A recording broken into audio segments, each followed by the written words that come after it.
I want to give a shout out to our new sponsor here on the channel, Prize Picks. If you want to add some excitement to this football season, Prize Picks is the best way to do it. I've been crushing it already this year. It's super easy. You just pick 2 or more players, choose if they'll go for more or less on their projected stats, and boom, place your entry. It's super simple and fast. Lock in your picks in less than 60 seconds. And to play, I have just the deal for you guys. When you sign up with Prize Picks, use code DOUBLEMOVE. You'll get a guaranteed $50 when you play just $5 in lineups. Plus, get the special Caleb Williams promo running right now. If he throws for just half a yard, you're good to go. So go to prizepicks.com or download the app and use my code DOUBLEMOVE to claim your $50. Thank you to Prize Picks for sponsoring the channel. Now, let's get into the video.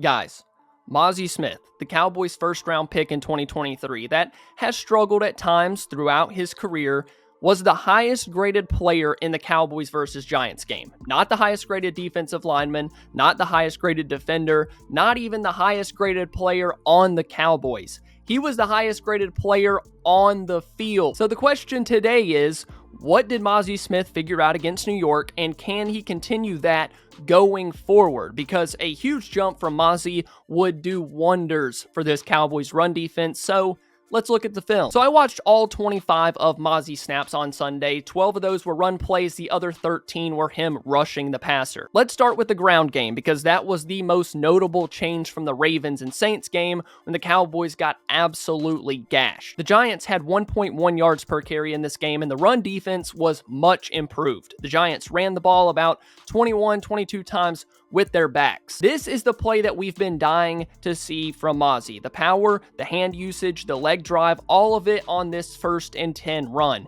He just bullies the center, and by the time that Devin Singletary gets the handoff, Mazi's driven the center 3 yards back into his lap. It forces the running back to change direction, the timing on the blocks, the scheme, everything is completely messed up because of Mazi's ability to win this rep so handedly. Singletary has to sidestep and then runs into other Dallas defenders. I like what I saw from him in that Thursday night game, and I'm excited about the potential of him progressing even more going forward, but I don't want to ask too much of him right now. But if he can disengage from this block and make a tackle in the backfield, but early in the game, he was getting penetration in the backfield. He was handling the center, and you're going to notice that throughout this game. It really becomes a trend. This time on 2nd and 6, same thing we saw in the last play. Good get off. Mazi does a good job again of getting a push into the backfield, using that leg drive, using that power, and the running back has to adjust once again. And like I said with the previous play, if he could just disengage right here, he has a chance at a tackle for loss or at least tackle for no gain on this run. Again, when the Cowboys drafted Mazi and we were projecting him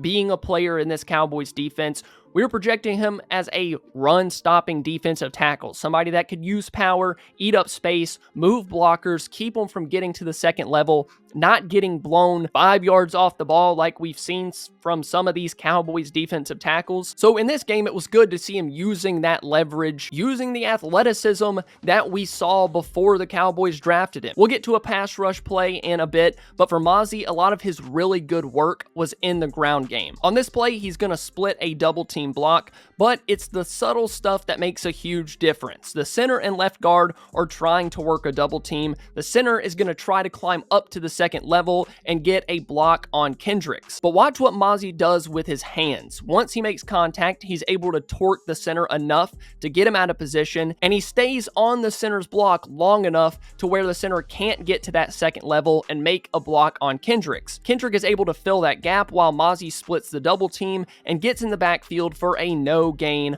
on 1st and 10. It's amazing what you can do to teams' offenses when they're working out of 2nd and 10 instead of 2nd and 3 like we've seen in the past few weeks. And a lot of the stuff that he was doing in this game earned him a really good PFF grade. Now, I know that PFF is not the football Bible, but it does show up on film that he was much improved from what we saw in the past 2 weeks. Now, I promised the Mazi pass rush rep. Here it is. When the Cowboys drafted Mazi, I also thought that with the power, the athleticism, that he could at least be a pocket pusher. That's what the Cowboys really needed at the defensive tackle position. And this play is one of the few flashes that we've seen from him where he can be a pocket pusher. I'm telling y'all, the Giants center John Michael Schmitz was not having fun blocking Mazi. Schmitz was New York's second-round pick in 2023, by the way. But Mazi's able to get into his chest, his hands are in a good spot, he pushes the center all the way back into Daniel Jones' lap. Once again, Daniel Jones is getting the ball out quick, so he's not able to get off that block and make a sack, but he is at least pushing the front of the pocket. Again, I'd really like for him to disengage right here. I know the ball is out by this point. If that's something that he can consistently do after getting a push like he did, he'll have a lot more opportunities to make splash plays and maybe even a few sacks. Now, I know what you guys are going to say. It's one game. It's the Giants, but for the Cowboys and having optimism, they need this. They need this bad. Their defensive tackle room has pretty much relied on older guys. Mazi hasn't been somebody that they can consistently put in there and expect really good play. Are the Cowboys going to play the Giants every single week? No. He won't face John Michael Schmitz every week, but it at least shows you a flash that we haven't really seen from him up to this point. His first 3 weeks of the season, he was like bottom 3 in PFF's defensive tackle grades. He ranked like 111th or something like that. He was PFF's highest graded player in the entire game. This year, according to PFF, Mazi has 5 stops on defense that constitute a failure for the offense, which is just 2 less than he had all of last year. Like I said, hasn't been good up to this point. The improvements are there. Is he an all-pro? Is he going to be a Pro Bowler this year? A top defensive tackle? No. But it is a position that takes time to develop. These guys usually don't come out of college and just start killing it in the league. At least for the Cowboys' sake, the improvements are there. And boy, does this Cowboys team really need him to play well. So that's all I got for you guys today. Thank you so much for watching the video. If you enjoyed, please be sure to leave a like and subscribe to the channel for more Cowboys content just like this. I love you all, and I'll see you guys next time. Bye.